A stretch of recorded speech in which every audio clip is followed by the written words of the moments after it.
Guatemala, un hermoso país lleno de fauna y flora, el lugar de la eterna primavera, el lugar de diferentes culturas y etnias. Esta es Guatemala. También Guatemala ha sido un lugar donde ha habido diferentes casos de corrupción o mismos de asunción del país por diferentes presidentes, y el día de hoy presentaremos ese tema, el tema de algunos presidentes que han gobernado a nuestra querida y amada Guatemala.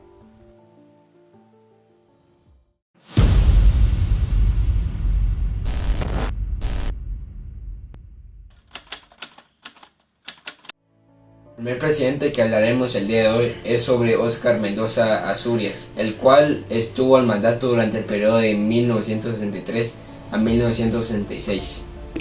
Este llegó al poder tras un golpe de estado militar y un gran periodo de inestabilidad en el país. Uno de los mayores desempeños que este tuvo durante su gobierno es que reforzó los cuerpos militares y sofocó movimientos que estaban en contra del gobierno. Las relaciones que este tuvo durante su periodo de gobierno internacionales fueron algo tensas, ya que este tenía un carácter autoritario en el país. Uno de los mayores desafíos que este tuvo durante su periodo es que fue criticado y fue acusado de diferentes violaciones a los derechos humanos. Uno de los legados que este marcó en la historia del país es que abrió paso a diferentes dictaduras que hubieron en el país. Los proyectos que este tuvo durante su periodo de gobernaje fueron más que todo de carácter militar, casi no teniendo proyectos a los civiles como escuelas, etc. El gabinete que este tuvo fue mayormente ocupado por militares. Un poco de la biografía sobre él es que tuvo una carrera militar y después de asumir el cargo de la presidencia este fue embajador del país. Una de las iniciativas de ley que este tuvo fue enfocadas mayormente en el régimen militar y en reformas de leyes pasadas. Ministerios que él creó durante su mandato. En su mandato él no creó ni reformó algún ministerio.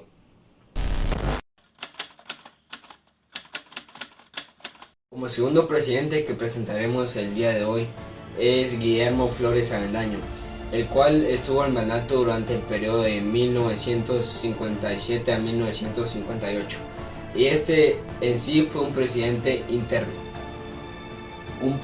Un poco de contexto histórico de este en su mandato. Este gobernó tras el asesinato de Castillo Armas, y el gobierno de este estaba saliendo de un periodo de opresión por Estados Unidos y un periodo en el que no podían expresarse políticamente las personas. Un poco del desempeño de este durante su mandato fue en tranquilizar y como devolver un poco la política tras el asesinato del presidente anterior. Relaciones internacionales que este tuvo en su periodo. Este siguió aliándose con Estados Unidos y siguió como su antecesor presidente en contra de los comunistas. Uno de los desafíos y controversias que este tuvo durante su mandato fue una inestabilidad política militar y enfrentarse contra diferentes grupos opositores a su gobierno. Legado que este tuvo de su gobierno. Este no tuvo en sí un legado, ya que su gobierno fue de un plazo demasiado corto, por lo cual no tuvo logros ni algún legado de dejar al país. Proyectos que este tuvo. Realmente este no tuvo ningún proyecto, ya que su única función fue mantener estable la política hasta las siguientes elecciones presidenciales. Gabinete que este tuvo. El gabinete que este tuvo fue integrado mayormente por miembros del ejército.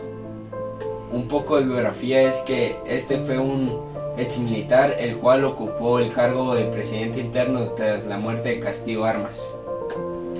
Una de las iniciativas de ley que este tuvo fueron principalmente que abarcaron temas militares y políticos para tales. Ministerios que este creó durante su mandato. Realmente no hubo algún ministerio descartable que este tuvo.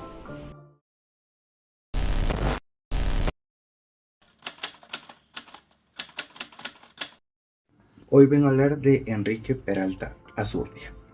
En contexto, llega tras derrocar a Digoria, a la militarización creciente. Con los desempeños, consolidó al control militar y reprimió la oposición. Con las relaciones internacionales, pues fue apoyado por Estados Unidos por su lucha anticomunista. En los desafíos fueron por las violaciones de derechos humanos y represión. El legado fue de la militarización y violencia política, con proyectos infraestructura como carreteras, puentes, etcétera, ¿verdad? Y en los gabinetes, pues mayormente son militares, soldados, así, ¿verdad? Etcétera. Y con la biografía general militar, fue líder clave, en represión, iniciativas de ley, seguridad y militarización. Y pues en ministerio, ninguno nuevo.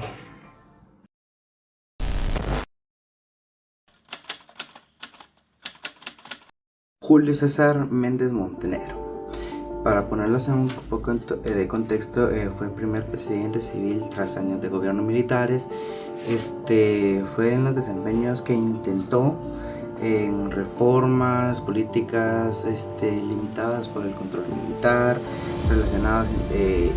relaciones internacionales, que el país más cercano siempre va a ser Estados Unidos, y lo que fue contra la lucha por el comunismo, desafíos por presión militar y violencia política interna. Ahora, el legado pues intentó retornar a la democracia para bajar un poco el control militar. Ahora, con proyectos fue un desarrollo de infraestructuras y programas sociales. Ahora, con los gabinetes igual mixto de civil y militares. Con la biografía, abogado y político civil, fue presionado por los militares. Ahora, iniciativas de ley, pues reformas agrarias y sociales.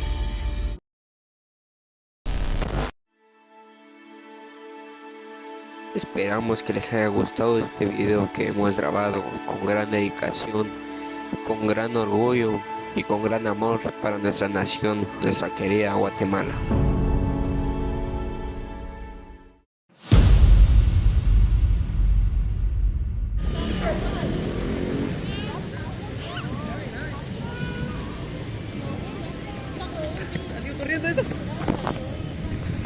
Y eso es todo por el video. Gracias por su atención y Dios los bendiga.